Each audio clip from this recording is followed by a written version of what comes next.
Hello students, welcome on my YouTube channel Chem on Chem. We were discussing the solid state chapter number 1 of the 12th class chemistry and this is the lecture number 4. ठीक है, इससे पहले मैं 3 video upload कर चुका हूँ. ये solid state का चौथा वीडियो है. In this video we will discuss about the packing efficiency. ठीक है, पैकिंग एफिशिएंसी के बारे में बात करेंगे. देखिए पैकिंग एफिशिएंसी क्या है.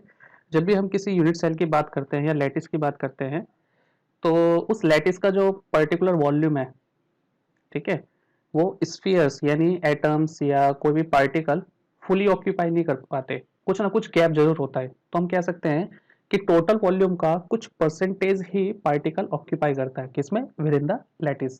ठीक है, फिगर के थ्रू ये बात समझिए आप कि जैसे मान लीजिए ये क्या है, ये हमारा पूरा यूनिट सेल है. ठीक है, एज लेंथ इसकी क्या है, ए मान लिया हमने. एज लेंथ यानी एक साइड का जो लेंथ है. ठीक है, ये क्यूबिक लैटिस है, उसके एक साइड का एज लेंथ कितना है, ए. और ये इसके अंदर क्या है, पार्टिकल.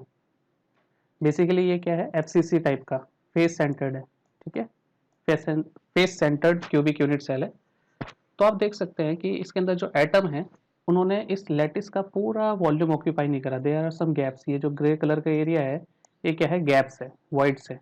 ठीक है, क्योंकि हमने पिछले वीडियो में वॉइड्स की बात की थी, टेट्राहेड्रल वॉइड्स, ऑक्टाहेड्रल वॉइड्स. तो कुछ ना कुछ वॉइड्स जरूर रह जाते हैं. ठीक है, तो ये जो पार्टिकल्स हैं यूनिट सेल के वॉल्यूम का कितना परसेंटेज स्पेस ऑक्यूपाई कर रहे हैं, वही चीज क्या कहलाती है, पैकिंग एफिशिएंसी. ठीक है, डिफाइन कैसे कर सकते हैं हम, the percentage of the total volume occupied by the spheres. Spheres मतलब पार्टिकल, ध्यान रखना. ठीक है, is called packing efficiency. Okay, अच्छा इसे कैलकुलेट कैसे कर सकते हैं हम, इस फॉर्मूला के थ्रू हम इसे कैलकुलेट कर सकते हैं, इस फॉर्मूला के थ्रू. ठीक है, volume occupied by all sphere in the unit cell, की यूनिट सेल में जो पार्टिकल्स है उन्होंने कितना वॉल्यूम ऑक्यूपाई करा है, divided by total volume of unit cell multiply by 100. ठीक है, इस तरीके से हम पैकिंग एफिशिएंसी निकाल सकते हैं. देखिए अगर एचसीपी टाइप का स्ट्रक्चर है, सिंपल क्यूबिक यूनिट सेल, तो पैकिंग एफिशिएंसी इसमें सबसे कम होती है 52.4. यानी पूरे यूनिट सेल का सिर्फ कितना हिस्सा ऑक्यूपाई कर रहा है पार्टिकल्स, इतना 52.4%. एससीपी, सीसी या एफसीसी में ये कितना होता है, सबसे ज्यादा होता है 74%.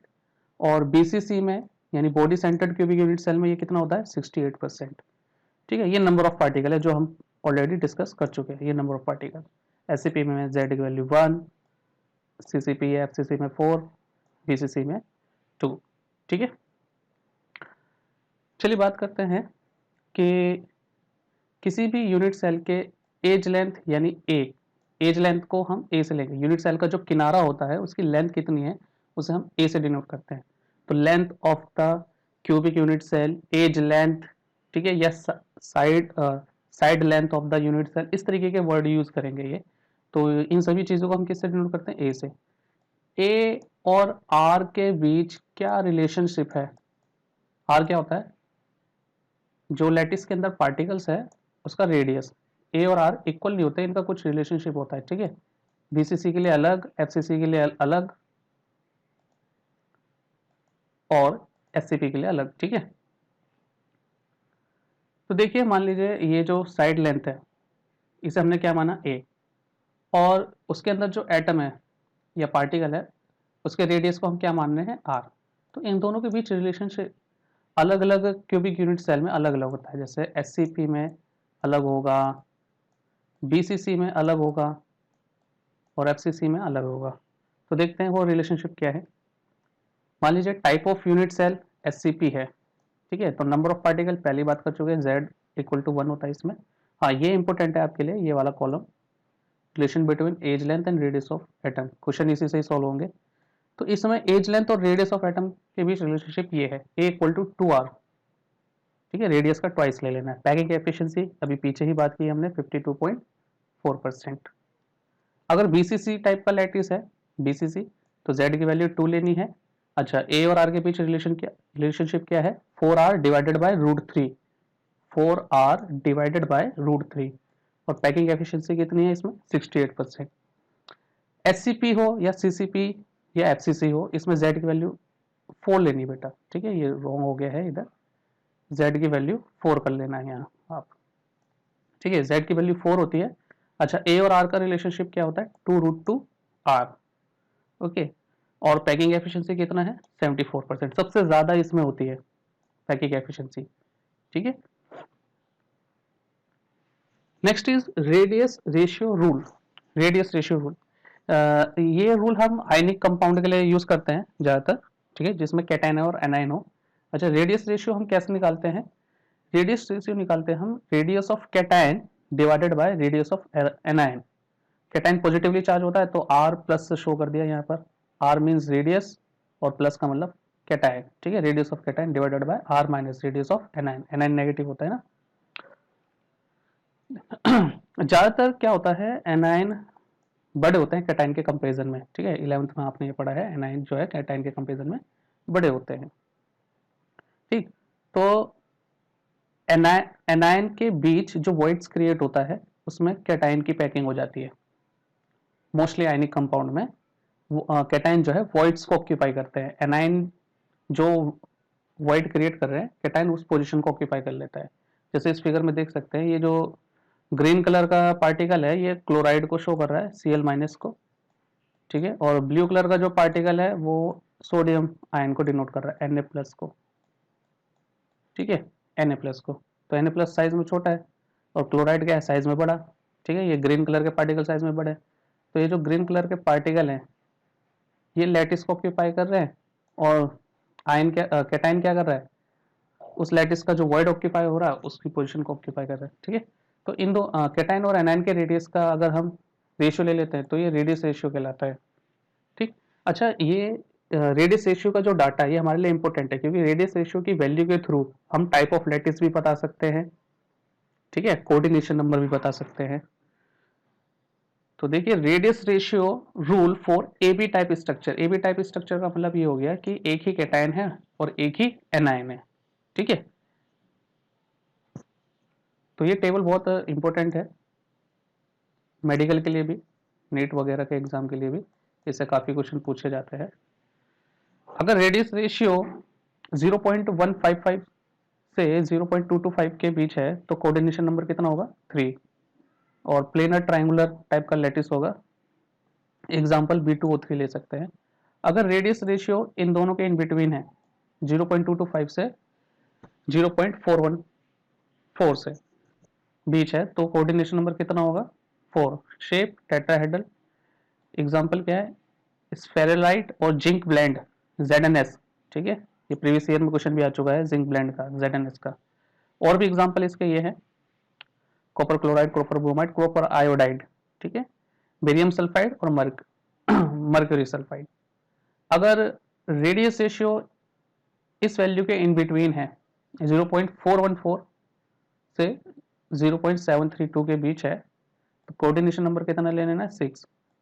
स्ट्रक्चरल अरेंजमेंट क्या होगा, ऑक्टाहेड्रल, ठीक है। और structure type rock salt, sodium chloride को रॉक सॉल्ट भी बोलते हैं, ठीक है, उस टाइप का स्ट्रक्चर। और एग्जांपल ये रहे,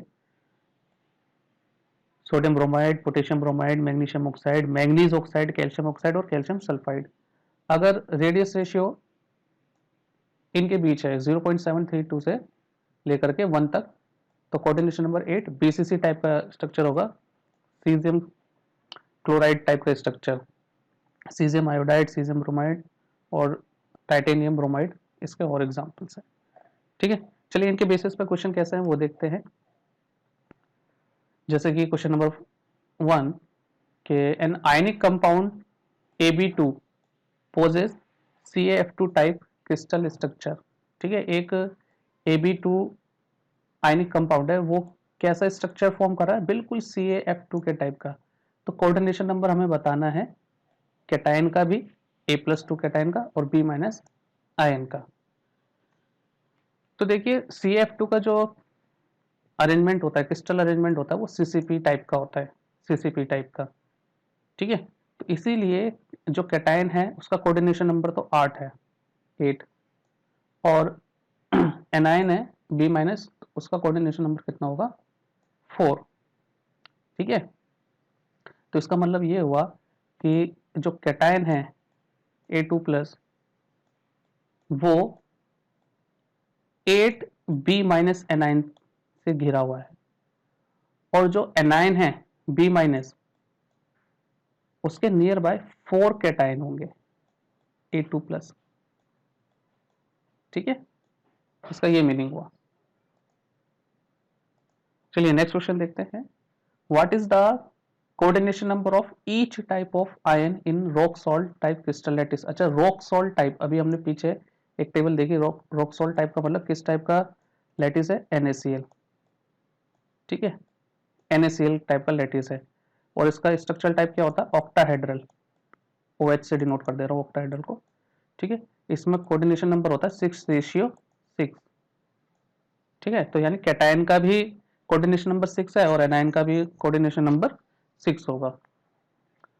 तो ये रहा इसका answer. Rock salt type crystal lattice है 6:6 coordination number for each type of ion, यानी कैटायन का भी 6 है और एनायन का भी 6 होगा। तो coordination number of cation is 6, coordination number of anion is also 6। ठीक है, ये प्रीवियस ईयर का क्वेश्चन है, ये आई थिंक 2010 में आ चुका है ये। ठीक है, next question, how many effective atoms are located at the edge centre of unit cell in a sodium chloride crystal. कि कितने एटम्स होंगे कहां पर, एज सेंटर पे, सोडियम के एज सेंटर पे, सॉरी सोडियम के यूनिट सेल के एज सेंटर पे कितने एटम्स होंगे सोडियम के। ये फेस, ये ध्यान रखना बच्चों, फेस सेंटर की बात नहीं कर रहे, ये बॉडी सेंटर की बात नहीं कर रहे। ठीक है, ये कॉर्नर की बात नहीं कर रहे, ये एज सेंटर की बात कर रहे हैं। तो पुराने लेक्चर्स में, पुरानी वीडियोस में मैंने आपको डिस्कस करा था कि अगर कॉर्नर पे एटम है तो हम हर एक एटम का कितना पोर्शन लेते हैं, 1/8। अगर बॉडी में है, ठीक है, तो हम पूरा एटम कंसिडर करते हैं, और अगर फेस पे है तो 1/2 एटम लेते हैं हम फेस पे। ठीक है, लेकिन ये कहाँ की बात करें, एज पे। तो एज पे ध्यान रखना, एटम का 1/4 पोर्शन होता है, 1/4। ठीक है, क्योंकि एज जो है 4 यूनिट सेल से शेयर होती है, इस वजह से 1/4 लेते हैं। तो ये होगा solution. An atom present on the edge is shared by 4 unit cell, यानी एक एटम का कितना हिस्सा एक यूनिट सेल में आएगा, 1/4। ठीक है, तो टोटल एटम कितने प्रेजेंट होंगे, देखिए टोटल एजेस किसी भी यूनिट सेल में होते हैं 12। 4 एजेस होती है, 4 साइड्स भी बोल सकते हैं आप, और हर एक साइड पे एटम का कितना पोर्शन ले रहे हैं आप, 1/4। तो अभी से बात है, टोटल एटम कितने हो जाएंगे, 3। ठीक है जी, तो 3 is the right answer.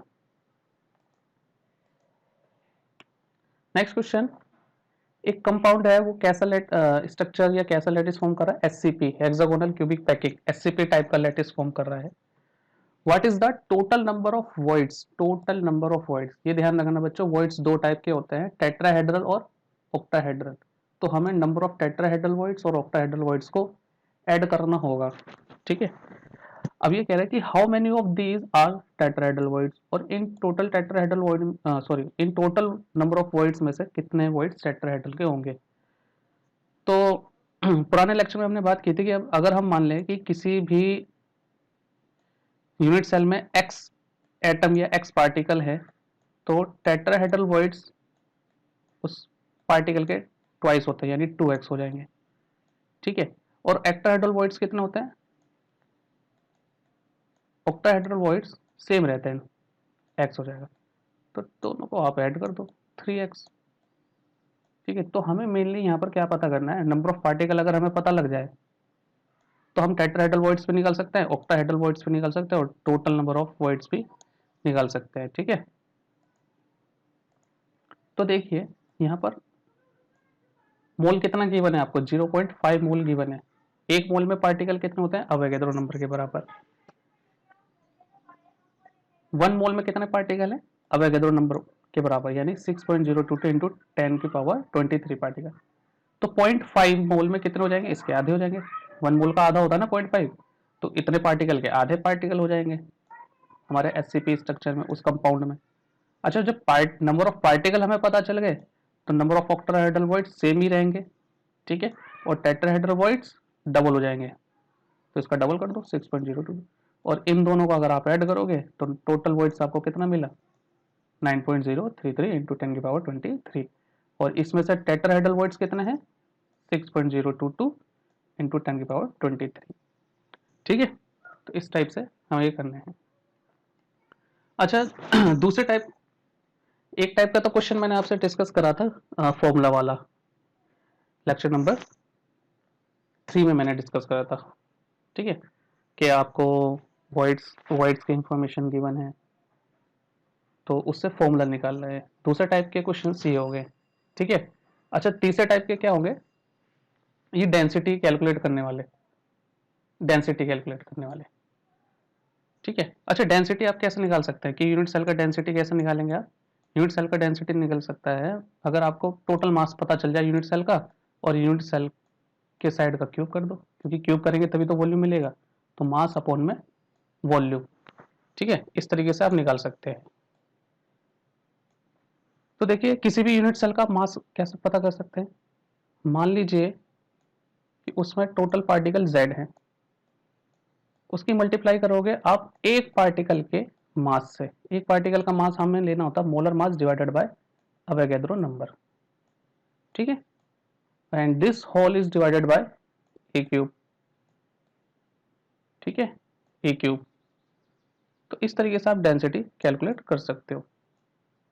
Okay, तो आपको डेंसिटी के लिए ये फॉर्मूला यूज करना होगा,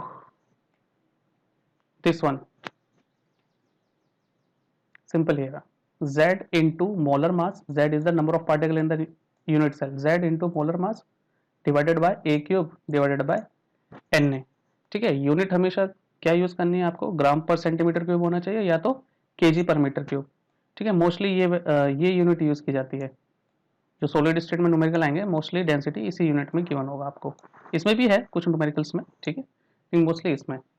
तो चलिए देखते हैं कि इस डेंसिटी के बेसिस के जो न्यूमेरिकल है वो हमें कैसे सॉल्व करने हैं। ओके, तो चलिए कुछ क्वेश्चंस करते हैं edge length of the unit cell और रेडियस ऑफ द एटम से related. So this is the first question. The question is aluminium crystallises in FCC structure. Okay, कि जो एल्यूमिनियम है वो एफसीसी स्ट्रक्चर में क्रिस्टलाइज हो रहा है और atomic radius of the metal is 125 picometre. कितना दे रखा है, 125 picometre. What is the length of side, length of side, edge length of the unit cell या side of the unit cell, ये इस तरीके के वर्ड यूज करेंगे किसके लिए, edge of the unit cell के लिए। ठीक है, सो हमें क्या दे रखा है कि एल्यूमिनियम क्रिस्टलाइजेज हो रहा है एफसीसी स्ट्रक्चर में, एटॉमिक रेडियस मेटल का यानी एल्यूमिनियम का कितना है 125 पिकोमीटर। अभी हमसे क्या पूछ रहे हैं, side of the unit cell बताइए। ठीक है, side of the unit cell पूछ रहे हैं। तो देखिए बेटा, हमने अभी वीडियो में डिस्कस करा था कि अगर हमारा लैटिस टाइप HCP है, ठीक है, सिंपल क्यूबिक पैकिंग है या प्रिमिटिव यूनिट सेल है, तो एज लेंथ और रेडियस के बीच क्या रिलेशन होता है, A equal to 2R relation होगा। ठीक है, ये रिलेशन यूज करेंगे। अगर BCC है यानी body centred cubic unit cell है, तो एज लेंथ और रेडियस में क्या रिलेशन होगा, 4R/√3, ये रिलेशन है। ठीक, लेकिन अगर FCC, CCP या HCP है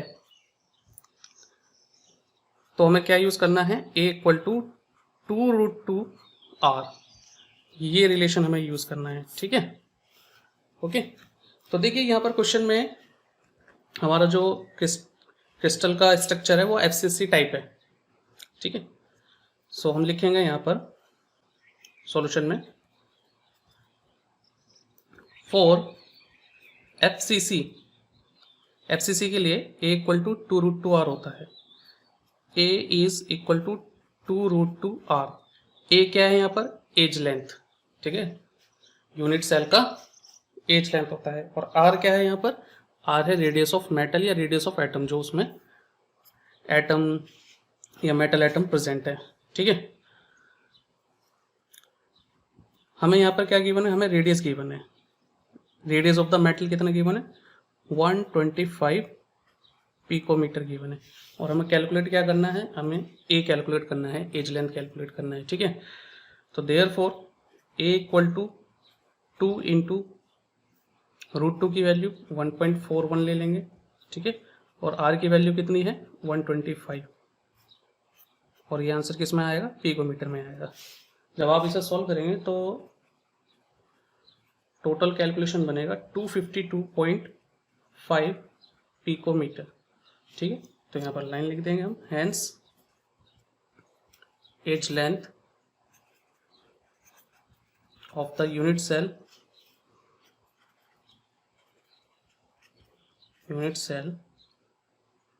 इज 352.5 पिकोमीटर, इस तरीके से।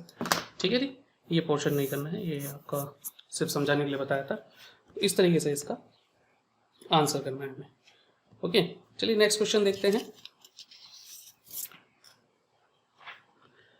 Next question is silver crystallises in FCC unit cell. Silver किस में क्रिस्टलाइज हो रहा है, एफसीसी यूनिट सेल में क्रिस्टलाइज हो रहा है। ठीक है, अच्छा, each side of the unit cell has length of 409 picometre.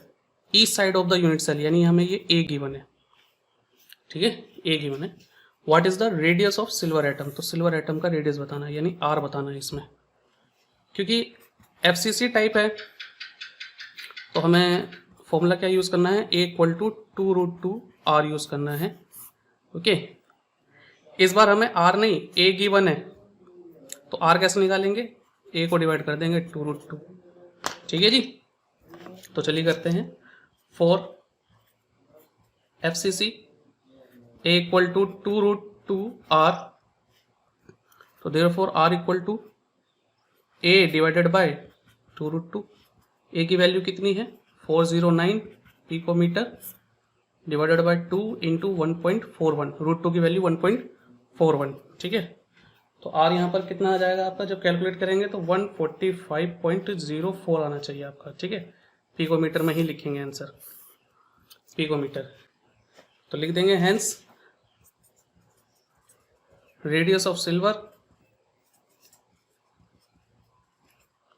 Atom is equal to 145.04 picometre. ठीक है, चलिए नेक्स्ट क्वेश्चन डिस्कस करते हैं।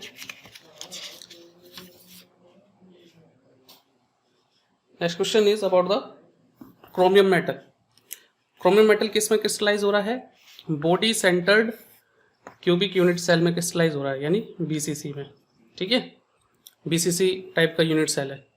Length of the unit cell का length is found to be 287 picometre, यानी ये ए की वैल्यू है, हमें ए की वैल्यू गिवन है। कैलकुलेट क्या करना है, calculate the atomic radius of chromium, यानी आर कैलकुलेट करना है। इस बार देखिए, इस केस में हमारे पास बीसीसी टाइप का क्रिस्टल लैटिस है, बीसीसी टाइप का। तो यहाँ पर फॉर्मूला क्या यूज करेंगे, ए इक्वल टू 4r बाय √3, ये फॉर्मूला यूज करेंगे क्योंकि बीसीसी है ना, इसलिए। अगेन हमें ए गिवन है, ए की वैल्यू गिवन है, और आर हमें कैलकुलेट करना है। तो इस फॉर्मूले के लिए आर क्या हो जाएगा, ए ये √3 ऊपर ले जाएंगे और 4 कहाँ जाएगा, नीचे। ठीक है, ऐसे यूज करेंगे। तो सिंपली लिखेंगे सॉल्यूशन में 4 BCC a equal to 4r divided by √3। तो आर की वैल्यू कैसे निकालेंगे, a into √3 divided by 4। A की वैल्यू कितनी दे रखी है आपको 287 पिकोमीटर, इंटू √3 की वैल्यू 1.73 ले लेंगे divided by 4।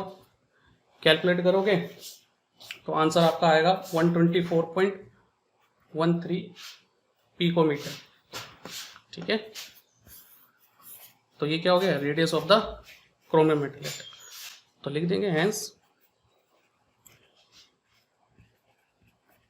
Radius of chromium is equal to 124.13 picometre. ठीक है, इस तरीके से करना है ये क्वेश्चंस। नेक्स्ट वीडियो में मैं आपको होमवर्क में ये ऐसे क्वेश्चन और दे दूंगा। ओके, चलिए अब दूसरे टाइप के क्वेश्चन करते हैं, डेंसिटी वाले कुछ क्वेश्चंस करते हैं हम।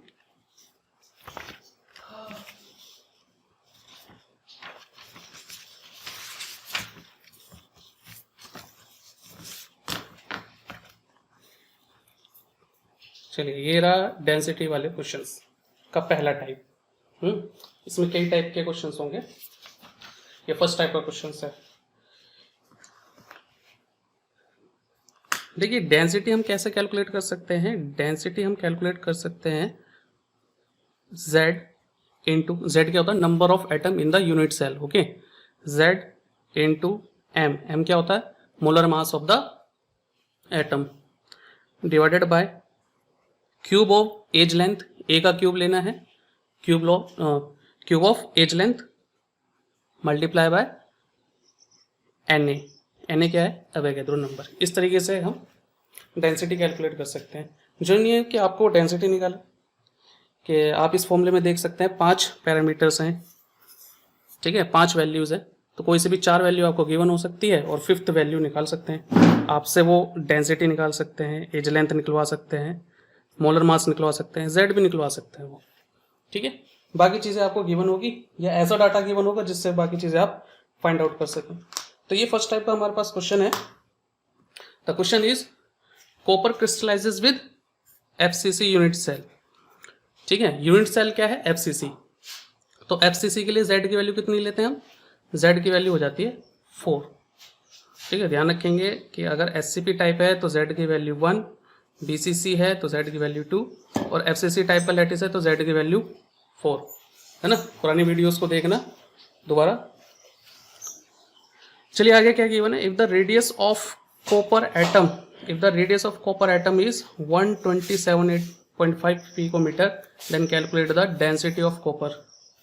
तो कॉपर की क्या हमें बतानी है, डेंसिटी कॉपर एटम की। और डाटा क्या क्या गिवन है, एटमिक मास गिवन है, एटमिक मास से हमें मोलर मास निकल आएगा और अवोगाड्रो नंबर भी गिवन है हमें, ठीक है। अच्छा यहाँ पर एक चीज़ नहीं गिवन है क्वेश्चन में, हमें एज लेंथ नहीं गिवन है। एज लेंथ की जगह क्या दे दिया है, रेडियस ऑफ कॉपर एटम दे दिया है। अगर हमें रेडियस पता है, ठीक है, रेडियस पता है, तो हम ए आसानी से निकाल सकते हैं, एज लेंथ आसानी से निकाल सकते हैं। कैसे, क्योंकि एफसीसी टाइप का ये लैटिस है, तो एफसीसी के लिए ए की वैल्यू क्या होती है, 2√2r। अभी इसी टाइप के क्वेश्चन किए हैं हमने, ठीक है। ए निकल आएगा तो ए क्यूब भी निकल आएगा। तो हमारे पास ए क्यूब भी है, एन ए की वैल्यू गिवन है, मोलर मास गिवन है, जेड भी गिवन है। तो अब क्या बचा, डेंसिटी कैलकुलेट करना है। 4 चीज़ पता चल गई हमें, तो हमें क्या कैलकुलेट करना है, डेंसिटी। तो चलिए करते हैं इस क्वेश्चन को। Since for FCC A equal to 2√2r, तो A की वैल्यू हो जाएगी 2 इंटू √2 की वैल्यू 1.41, और R कितना गिवन है 127.8 पिकोमीटर, ठीक है। इसको आप कैलकुलेट करोगे। अच्छा, कैलकुलेट करने से पहले एक चीज़ आप ये देखना, इसकी यूनिट को हमें चेंज करना पड़ेगा पहले। अभी तो इसे पूरा कैलकुलेट कर ले रहे हैं, 2 इंटू 1.41 इंटू 127.8, तो ये वैल्यू नियर बाई आएगी 360.4 पिकोमीटर। जो डेंसिटी होता है वो हमारा होता है ग्राम पर सेंटीमीटर क्यूब, डेंसिटी की यूनिट ग्राम पर सेंटीमीटर क्यूब। तो इसका मतलब ये हुआ कि पिकोमीटर को हमें किस में कन्वर्ट करना है, सेंटीमीटर में। तो बहुत यूनिट्स में बहुत बच्चे मिस्टेक करते हैं, कॉमन मिस्टेक्स होती है यूनिट्स में, तो यूनिट्स का खास ख्याल रखना है। अब पिकोमीटर को डायरेक्ट सेंटीमीटर में कन्वर्ट करना है, तो आप मल्टीप्लाई कर दीजिए 10⁻⁻10 से, ये आ गया सेंटीमीटर में, ठीक है। सेंटीमीटर में हमने इसे कन्वर्ट कर लिया। या इसे आप ऐसे भी लिख सकते हैं 3.6, ये जो पॉइंट है इधर ले जा रहा हूँ, तो इधर +2 ऐड हो जाएगा पावर में, तो माइनस का 8 बचेगा, -10 +2 पावर में कितना बचेगा, -8 सेंटीमीटर। तो यहाँ से ए क्यूब निकाल सकते हैं आप आसानी से, इसका क्यूब कर देंगे पूरा। तो ए क्यूब जब आप निकालेंगे तो वैल्यू आएगी 460.7 इंटू 10⁻⁻24 सेंटीमीटर क्यूब। यूनिट का भी क्यूब हो जाएगा, पर 10⁻⁻8 था, इसका क्यूब करोगे तो 10⁻⁻24, 8 3 जा 24, 3.6 का क्यूब करोगे तो 46.7 आ रहा है। चलिए इसे थोड़ा और राउंड ऑफ कर लेते हैं, ये पॉइंट इधर ले जाइए लेफ्ट हैंड साइड, तो 4.67 इंटू, तो इधर भी एक पावर ऐड हो जाएगी, लेफ्ट हैंड साइड पॉइंट ले जा रहे हो तो एक पावर ऐड हो जाती है, तो -24 + 1 10⁻⁻23 बचा ये, ठीक है, सेंटीमीटर क्यूब। ओके, चलिए अब डायरेक्ट हम डेंसिटी कैलकुलेट करते हैं। Since density is equal to Z multiply by molar mass divided by a cube divided by Avogadro number. Value put कर लीजिए। एफसीसी लैटिस है तो जेड की वैल्यू 4 लेनी है, ठीक है। मोलर मास 63.55 म्यू दे रखा है, लेकिन हमें ले लेना है 63.55 ग्राम पर मोल, ठीक है। ये एटमिक मास है, एटमिक मास को म्यू में रिप्रेजेंट करते हैं और मोलर मास को ग्राम पर मोल में, ठीक है। तो यहाँ ग्राम पर मोल आ जाएगा। अच्छा, ए क्यूब हमने कैलकुलेट कर लिया है 4.67 इंटू 10⁻⁻23 और एन ए की वैल्यू 6.02 इंटू 10⁻23, ठीक है। तो देखिए यहाँ डिनोमिनेटर में 10⁻⁻23 है, ये 10⁻23 है, ये कैंसिल हो गया, ओके। तो आप 4 इंटू 63.55 करोगे तो वैल्यू आ जाएगी 254.2 और 4.67 की मल्टीप्लीकेशन 6.02 से करोगे तो वैल्यू आ जाएगी 28.11, नियर बाय 9.04 ग्राम पर सेंटीमीटर क्यूब। तो डेंसिटी कितनी हो गई कॉपर की? 9.04 ग्राम पर सेंटीमीटर क्यूब, इस तरीके से। चलिए नेक्स्ट क्वेश्चन देखते हैं। An element with molar mass 27 ग्राम, कि कोई एक एलिमेंट है जिसका मोलर मास कितना गिवन है? 27 ग्राम। साइड में लिख लेंगे जो भी वैल्यू गिवन हो, चाहे केमिस्ट्री का न्यूमेरिकल का हो चाहे फिजिक्स का। देखिए जो भी डेटा आपको गिवन है क्वेश्चन में, उसे आप विद सिंबल एक साइड में लिख लीजिए। इससे क्या होता है, थोड़ा हिंट मिल जाता है कि क्या गिवन है और क्या फाइंड आउट करना है, which formula we should apply, ठीक है। तो हमें मोलर मास गिवन है 27 ग्राम पर मोल। फॉर्म से cubic unit cell with edge length को ए से डिनोट करेंगे, कितना गिवन है? 4.05 इंटू 10⁻⁻8 सेंटीमीटर। यहाँ ऑलरेडी सेंटीमीटर में है तो हमें चेंज करने की, यूनिट को चेंज करने की जरूरत नहीं है। If its density is 2.7, density कितना है? 2.7 ग्राम पर सेंटीमीटर क्यूब, ठीक है। तो what is the nature of cubic unit cell? Nature का मतलब है कि जो यूनिट सेल है वो एससीपी टाइप है, बीसीसी टाइप है या एफसीसी टाइप है, फेस सेंटर्ड है, बॉडी सेंटर्ड है या सिंपल क्यूबिक यूनिट सेल है। तो ऐसा आप तभी पता कर सकोगे जब आपको z की वैल्यू पता हो, क्योंकि z की वैल्यू 1 आएगी तो आप सिंपली कह दोगे जी एससीपी टाइप है। z की वैल्यू नियर बाय 2 आती है तो आप कह दोगे जी बीसीसी टाइप है। 4 आता है तो आप क्या बता दोगे? FCC type. तो इस क्वेश्चन में आपको डेंसिटी गिवन है, एज लेंथ गिवन है, मोलर मास गिवन है, अवोगाद्रो नंबर की वैल्यू नहीं गिवन है, बट आपको पता है पहले से ही 6.02 इंटू 10⁻23 आप ले सकते हैं। तो बचा क्या? z कैलकुलेट करना है, ठीक है। तो देखिए डेंसिटी क्या है? z into molar mass divided by a cube into N A.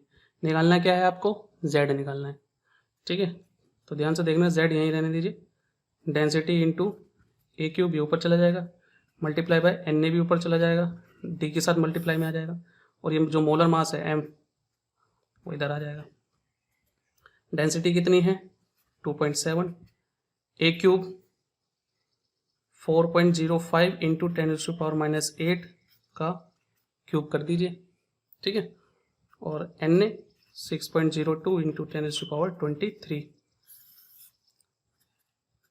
Divided by m की वैल्यू 27 ऑलरेडी आपको गिवन है, ठीक है।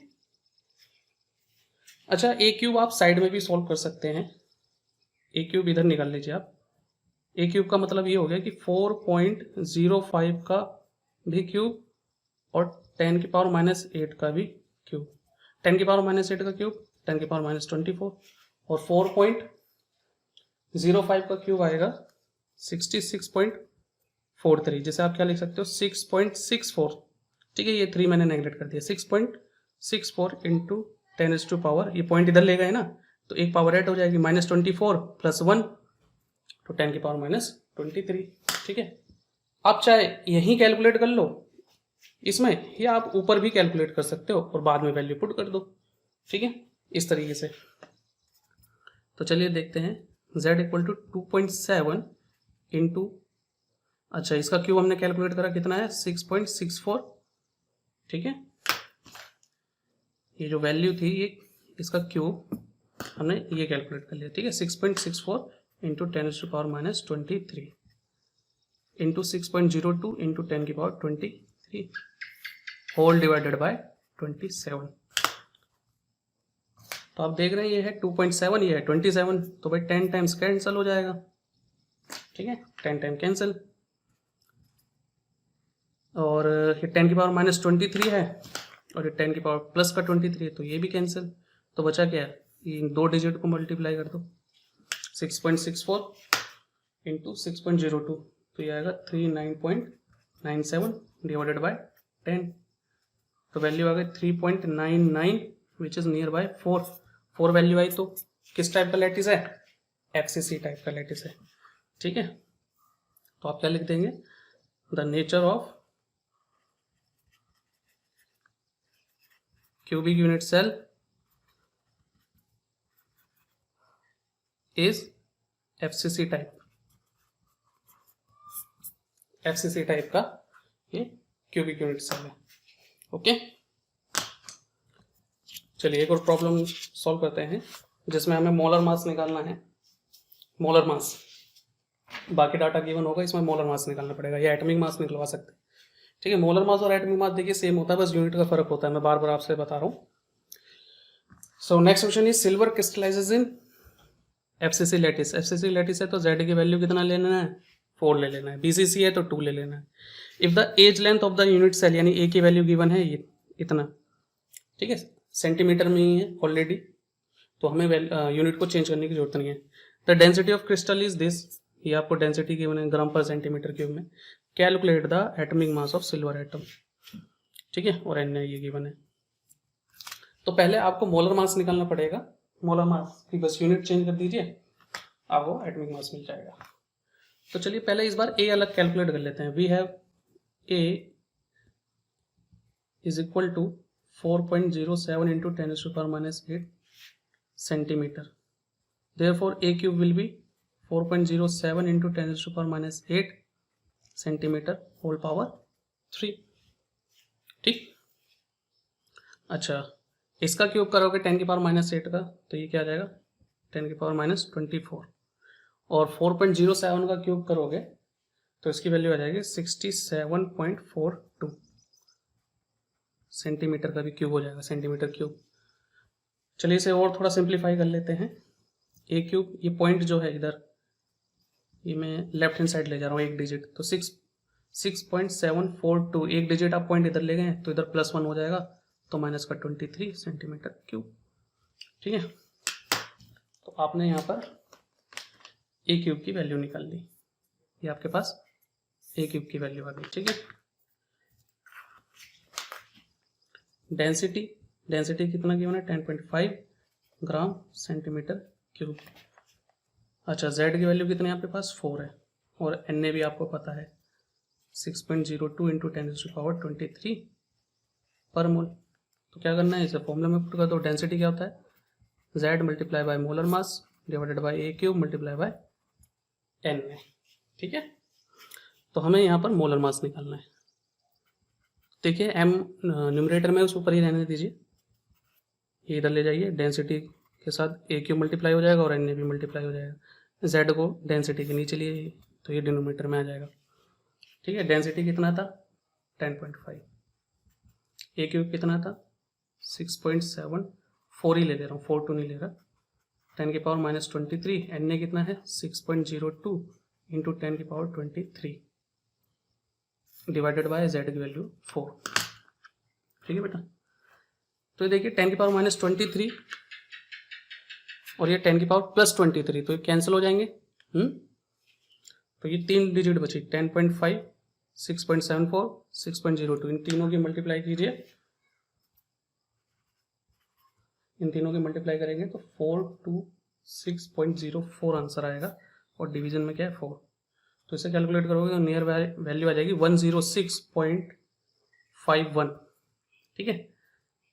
मोलर मास की जो यूनिट होती है वो होती है ग्राम पर मोल, लेकिन हमसे पूछा क्या है atomic mass of the silver, तो यहाँ लिख देंगे 10 एटॉमिक मास ऑफ सिल्वर कितना हो जाएगा 106.51, मैग्नीट्यूड वही रहेगा, बस वैल्यू यूनिट चेंज कर देंगे, म्यू, ठीक है, यूनिट म्यू कर देंगे। तो ये थे डेंसिटी वाले कुछ क्वेश्चंस, ठीक है। इस टाइप के क्वेश्चंस बुक में हो रहे हैं, मैं प्रीवियस ईयर के और भी क्वेश्चन आपको नेक्स्ट वीडियो में प्रोवाइड कर दूंगा। Thank you for watching this.